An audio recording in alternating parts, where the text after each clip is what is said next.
Balita mula sa lalawigan sa bawat rehiyon ng ating bayan. Dito sa Ang Pilipinas Ngayon.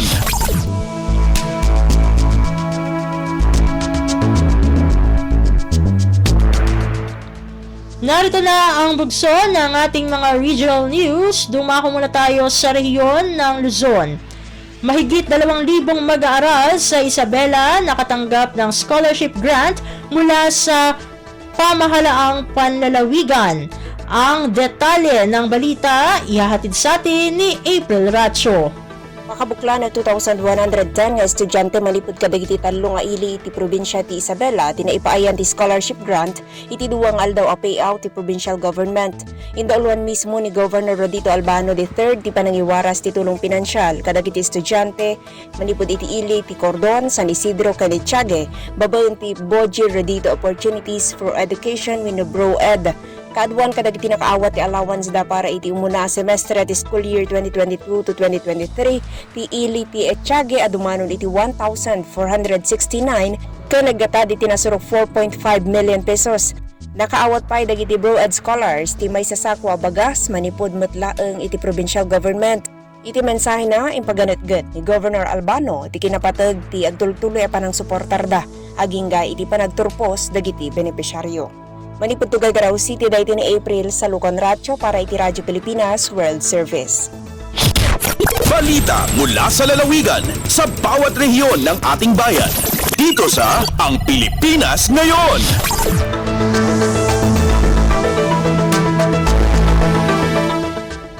Inyong napakinggan ang ulat ni April Racho mula sa Tugigaraw. Dumako naman tayo sa Baguio City. Mga negosyante sa Baguio City hindi pa rin kumbinsido sa plano ng LGU Baguio para sa Session Road redevelopment. Ang kabuang ulat ihatid sa atin ni Jong Munar.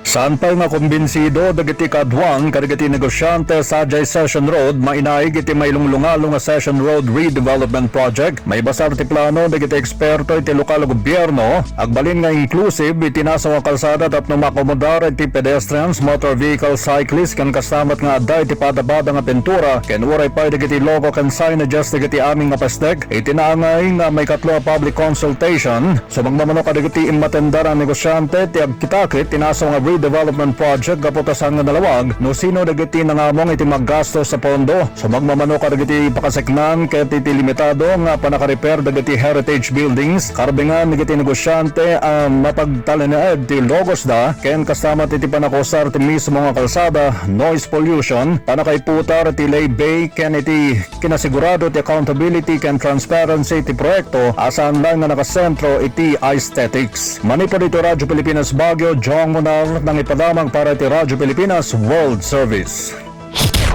Balita mula sa lalawigan sa bawat rehiyon ng ating bayan. Dito sa Ang Pilipinas Ngayon.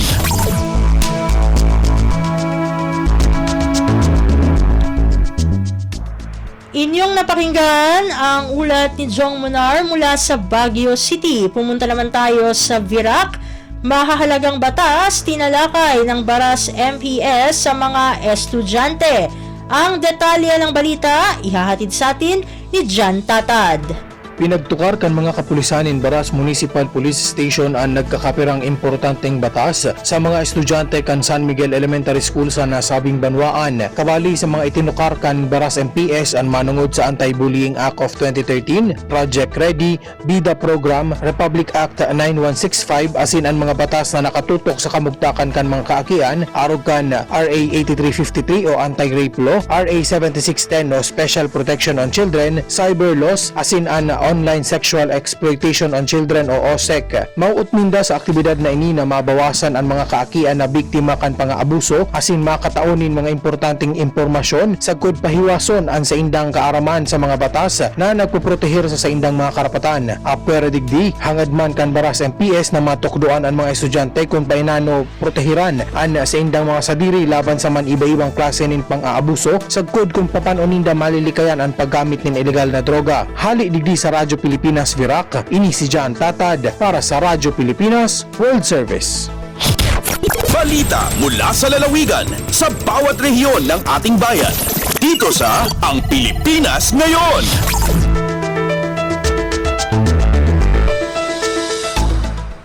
Inyong napakinggan ang ulat ni John Tatad mula sa Virac. Dumako naman tayo sa rehiyon ng Kabisayaan. Police Regional Office 7 Director pinuri ang mga pulis ng Mabolo Police Station na tumulong magpaanak sa isang babaeng humingi ng tulong sa kanilang police station. Pakinggan ang kabuuang ulat na ihahatid sa atin ni Angelita Hapal mula sa Cebu. Gidaig ni Police Regional Office 7 Director Police Brigadier General Anthony Abirin ang mga kapulisan sa Mabolo Police Station sa ilang gihimo nga pagtabang sa pagpaanak sa usa ka mabdos sulod mismo sa police station. Una niini miduol sa Mabolo Police Station ang live-in partner sa mabdos nga si Glessy Villasteva aron magpatabang aron nga madala sa tambalanan ang iyang kapuyo nga mga nakay ni atong Biyernes sa hapon Nobyembre 10. Paspas usab nga misanong ang mga kapulisan pinanguluhan sa ilang hepe nga si Police Major Eranio Regidor apan dihang mugikan na sila mibutyag si Villastev nga dili na kini niya makaya ug kaanako na gayud kini. Sa tamang sa mga pulis malampuson nga nahimugso ni Villastev ang usa ka batang babae. Dali usab kini nga gidala sa labing duol nga tambalanan aron nga mahatagan og eksaktong atimana. Matod ni Abirin nga dalaygon ang gihimo sa mga kapulisan sa Mabolo Police Station gumikan kay wala gayud sila nagduha-duha sa pagtabang nga mapaanak si Villastev. Gipasalamatan usab niini ang magtiayon nga misalig og miduol sa kapulisan aron nga mangayo og tabang. Gikan dinhi sa RP1 Cebu kini si Angelita Hapal alang sa Radyo Pilipinas World Service. Balita mula sa lalawigan sa bawat rehiyon ng ating bayan. Dito sa Ang Pilipinas Ngayon.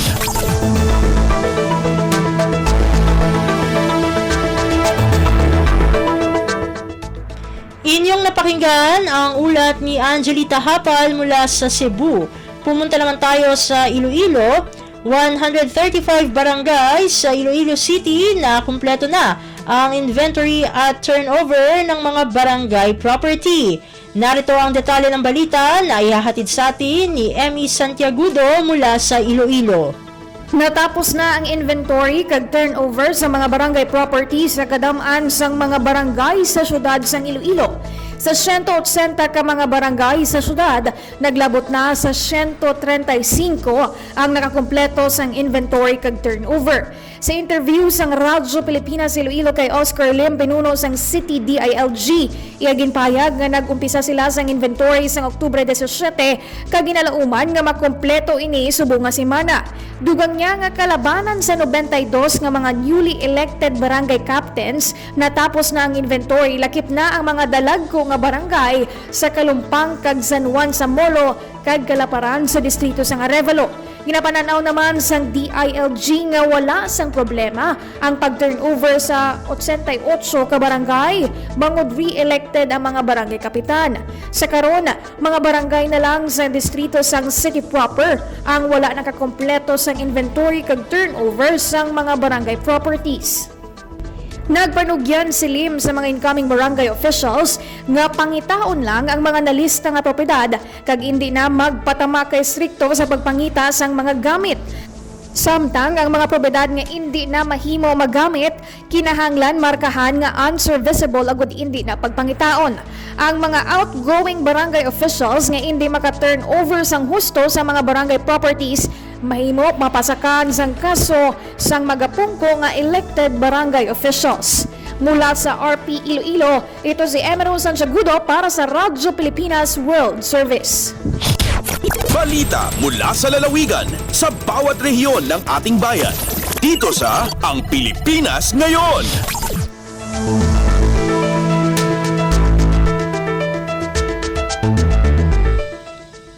Inyong napakinggan ang ulat ni Emmy Santiagudo mula sa Iloilo.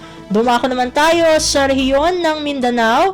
Landline para sa Central 911 Hotline sa Davao City, dadagdagan.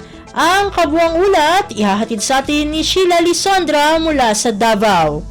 Gikatakdang magduga ang Davao City Central 911 o landline aron mo accommodate sa mga tawag ilabi na panahon sa emerhensiya. Sumala pa ni retired Colonel Alfredo Baluran, ang hepe sa Davao City Disaster Risk Reduction and Management Office, ana sa unom lamang ang operational nga landline karon nga gitagana sa 911 hotline. Kay nung dumaan nga daghang tawag ang wala makasulod sa 911 hotline ni adtong milabay semana nga mangayo unta og tabang human mibundak ang kusog nga ulan nga may resulta sa baha. Dagan sumala pa ang nanawag og rescue ang wala nakasulod sa linya, hinungdan nga migamit na lamang kini og social media sama sa Facebook. Tungod nini, dugang landline alang sa 911 hotline ang ibutang sa buhatan aron nga mas dagang kliyente ang maserbisyuhan ilabi na panahon sa emerhensiya. Hinuon gibutyag sab sa opisyal nga gawas sa 911 hotline, mamahimo usab nga gamiton sa publiko ang social media account sa CDRRMO sa anglit aduna sa mga personahe ang gihimutang nila aron motutok usab sa maong platform. Report gikan Davao City, Sheila Lisondra alang sa Radyo Pilipinas World Service. Balita mula sa lalawigan sa bawat rehiyon ng ating bayan. Dito sa Ang Pilipinas Ngayon.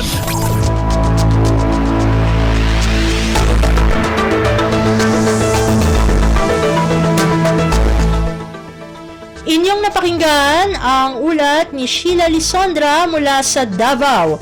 Dito na natatapos ang ating regional news.